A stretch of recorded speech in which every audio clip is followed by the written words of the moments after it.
Big boss grand finale ನಾಳೆ ಮತ್ತು ಭಾನುವಾರ ಸಂಜೆ 6 ಗಂಟೆಗೆ. Big boss Kannada season 11 reality show ಕೊನೆಯ ಹಂತಕ್ಕೆ ಬಂದು ನಿಂತಿದೆ. ನಾಳೆಯಿಂದ ಗ್ರ್ಯಾಂಡ್ ಫಿನಾಲೆಯ 2 ಶೋಗಳು ನಡೆಯಲಿವೆ. ಇನ್ನೇನು 2 ದಿನಗಳಲ್ಲಿ ಬಿಗ್ ಬಾಸ್ ರಿಯಾಲಿಟಿ ಶೋ ಮುಗಿಯಲಿದೆ. ಇದರ ಮಧ್ಯೆ ಫಿನಾಲೆಯಲ್ಲಿ ವಿನ್ನರ್ ಯಾರಾಗ್ತಾರೆ ಎಂಬುದು ವೀಕ್ಷಕರಲ್ಲಿ ದೊಡ್ಡ ಚರ್ಚೆಯ ವಿಷಯವಾಗಿದೆ. ತ್ರಿವಿಕ್ರಮ್, ಮೋಕ್ಷಿತಾ, ಭವ್ಯಗೌಡ, ಹನುಮಂತು, ರಜತ್, ಮಂಜು ಇವರಲ್ಲಿ ಒಬ್ಬರು ಮಾತ್ರ ಟ್ರೋಫಿ ಗೆಲ್ತಾರೆ.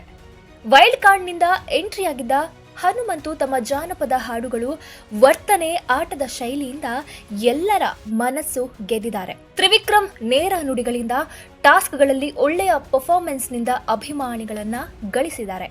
ಮೋಕ್ಷಿತಾ ಯಾವುದೇ ಆತುರತೆ ಇಲ್ಲದೆ ಆಟ, ಒಳ್ಳೆಯ ವ್ಯಕ್ತಿತ್ವದಿಂದ ಅಭಿಮಾನಿಗಳ ಮನಸ್ಸನ್ನ ಗೆದ್ದಿದ್ದಾರೆ. ಅಲ್ಲದೆ ಎಪಿಸೋಡ್ನಲ್ಲಿ ನನಗೆ ವೋಟ್ ಕೊಡಿ ಎಂದು ಮನವಿ ಕೂಡ ಮಾಡಿಕೊಂಡಿದ್ರು. ಇದೀಗ ಭವ್ಯಗೌಡ, ರಜತ್ ಹಾಗೂ ಉಗ್ರಂ ಮಂಜು ಕೂಡ ಪ್ರೇಕ್ಷಕರ ಬಳಿ ಮಾತನಾಡಿ ಬಿಗ್ ಬಾಸ್ ಜರ್ನಿ ಶೇರ್ ಮಾಡಿಕೊಳ್ಳುವುದರ ಜೊತೆಗೆ ತಮ್ಮದೇ ಶೈಲಿಯಲ್ಲಿ ಮತ ಕೇಳಿದ್ದಾರೆ.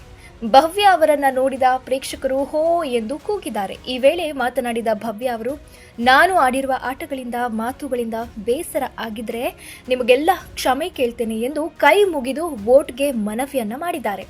ಇನ್ನು ಉಗ್ರಂ ಮಂಜು ಅಂತೂ ಚೆನ್ನಾಗಿ ಮಾತನಾಡಿದ್ದಾರೆ. ಕುಟುಂಬದಲ್ಲಿ ಇದ್ರೆ ಈ ತರ ಮಗ ಇರಬೇಕು, ಒಬ್ಬ ಅಣ್ಣನಾಗಿ ಇದ್ರೆ ಈ ತರ ಬದುಕಬೇಕು, ಆ ರೀತಿಯಾಗಿ ಬದುಕುತ್ತೇನೆ ಎಂದು ಹೇಳಿದ್ದಾರೆ. ಇದಾದ ಮೇಲೆ ರಜತ್ ಮಾತನಾಡಿ, ನಮ್ಮಮ್ಮ ಯಾವಾಗ್ಲೂ ಹೇಳೋರು, ಮಗನೇ ಹೀಗಿರ್ಬೇಡ ಹಾಗಿರ್ಬೇಡ ಅಂತ, ಯಾರು ಇಷ್ಟಪಡಲ್ಲ ಅಂತ ಹೇಳೋರು. ನನ್ನ ಕ್ಯಾರೆಕ್ಟರ್ ನಾನು ಚೇಂಜ್ ಮಾಡಿಕೊಳ್ಬೇಕಾ ಎಂದು ಪ್ರೇಕ್ಷಕರ ಮುಂದೆಯೇ ಪ್ರಶ್ನೆಯನ್ನ ಇಟ್ಟಿದ್ದಾರೆ. ತಪ್ಪುಗಳು ನನ್ನ ಕಡೆಯಿಂದ ಕೂಡ ಆಗಿದೆ, ತಪ್ಪು ಮಾಡೋದು ಸಹಜ ಕಣೋ, ತಿದ್ದಿ ನಡೆಯೋನೆ ರಜತ್ ಕಣೋ ಎಂದು ಸಖತ್ತಾಗಿಯೇ ಡೈಲಾಗ್ ಅನ್ನ ಹೇಳಿದ್ದಾರೆ. ಇನ್ನು big boss Kannada season 11 show ಅಂದುಕೊಂಡಂತೆ ಯಶಸ್ವಿಯಾಗಿ ಸಾಗಿದೆ. ಇದರ ಜೊತೆ ಕಿಚ್ಚ ಸುದೀಪ್ ಅವರು ನಡೆಸಿಕೊಡುವ ಕೊನೆಯ ಬಿಗ್ ಬಾಸ್ ಶೋ ಇದಾಗಿದೆ. 17 ವಾರ ಬಿಗ್ ಬಾಸ್ ಕನ್ನಡಿಗರನ್ನ ರಂಜಿಸಿದೆ. ಗ್ರ್ಯಾಂಡ್ ಫಿನಾಲೆ ಸಮಾರಂಭದ ವೇದಿಕೆ ಮೇಲೆ ಕಿಚ್ಚ ಸುದೀಪ್ ಅವರು ಯಾವ ಸ್ಪರ್ಧಿಯ ಕೈ ಮೇಲೆ ಎತ್ತುತ್ತಾರೋ ಆ ಸ್ಪರ್ಧಿ ವಿನ್ನರ್ ಆಗಲಿದ್ದಾರೆ. ಆ ಅದೃಷ್ಟವಂತ ಯಾರು ಎನ್ನುವುದೇ ಸದ್ಯದ ಕುತೂಹಲವಾಗಿದೆ. ಇದಕ್ಕಾಗಿ 2 ದಿನ ಅಂದ್ರೆ ಜನವರಿ 25 ಹಾಗೂ 26ರಂದು ಸಂಜೆ 6 ಗಂಟೆಗೆ ಬಿಗ್ ಬಾಸ್ ಆರಂಭವಾಗಲಿದೆ.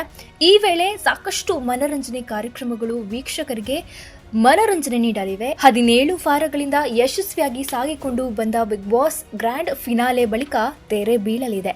ಈ ಬಾರಿ ವೈಲ್ಡ್ ಕಾರ್ಡ್ನಿಂದ ಎಂಟ್ರಿ ಕೊಟ್ಟಿದ್ದ ಕಂಟೆಸ್ಟೆಂಟ್ ಸೇರಿ ಒಟ್ಟು 20 ಸ್ಪರ್ಧಿಗಳು ಮನೆಯಲ್ಲಿ ಟಾಸ್ಕ್ಗಳಲ್ಲಿ ಆಡಿದ್ದಾರೆ. ಚೆನ್ನಾಗಿ ಆಡಿದವರು ಫಿನಾಲೆವರೆಗೆ ತಲುಪಿದ್ದಾರೆ. ಟಾಸ್ಕ್ನಲ್ಲಿ ಅಷ್ಟಕ್ಕಷ್ಟೇ ಆಡಿದವರು ಮನೆ ಖಾಲಿ ಮಾಡಿ ಹೊರಗೆ ಹೋಗಿದ್ದಾರೆ. ಆದರೆ ಈಗ ಎಲ್ಲರ ಯೋಚನೆ ಯಾರು ಆ ಬಿಗ್ ಬಾಸ್ ವಿನ್ನರ್ ಎನ್ನುವುದು ಆಗಿದೆ. ಹನುಮಂತು, ತ್ರಿವಿಕ್ರಮ್, ರಜತ್, ಮೋಕ್ಷಿತಾ, ಭವ್ಯ, ಮಂಜು ಇವರಲ್ಲಿ ಒಬ್ಬರು ಗೆಲ್ಲುವುದು ಪಕ್ಕಾ. ಒಂದು ಕಡೆ ಹನುಮಂತನೇ ಈ ಬಾರಿ ಬಿಗ್ ಬಾಸ್ ಟ್ರೋಫಿ ಗೆಲ್ತಾನೆ ಎಂದು ಹೆಚ್ಚಿನ ಪ್ರೇಕ್ಷಕರು ಸೋಷಿಯಲ್ ಮೀಡಿಯಾದಲ್ಲಿ ಸಖತ್ ಟ್ರೆಂಡ್ ಮಾಡ್ತಿದ್ದಾರೆ. ಅಲ್ಲದೆ ಉಳಿದ ಸ್ಪರ್ಧಿಗಳು ಕೂಡ ಜನರ ಬಳಿ ವೋಟ್ಗಾಗಿ ಮನವಿ ಮಾಡಿದ್ದಾರೆ. ಹೆಚ್ಚಿನ ವೋಟ್ ಯಾರಿಗೆ ಬರುತ್ತವೋ ಅವರೇ ವಿನ್ನರ್ ಎಂದು ಘೋಷಣೆ ಮಾಡಲಾಗುತ್ತೆ. ಮತದಾರರು ಯಾರ ಕಡೆ ಒಲವು ತೋರಿದ್ದಾರೆ ಎಂದು ಕಾದು ನೋಡಬೇಕಿದೆ. ಇನ್ನು ಸ್ಪರ್ಧಿಗಳಿಗೆ ತಾವು ಆಡಿದ ಆಟದ ಜೊತೆಗೆ ಕೊಂಚ ಅದೃಷ್ಟವೂ ಕೈ ಹಿಡಿಯಬೇಕಿದೆ.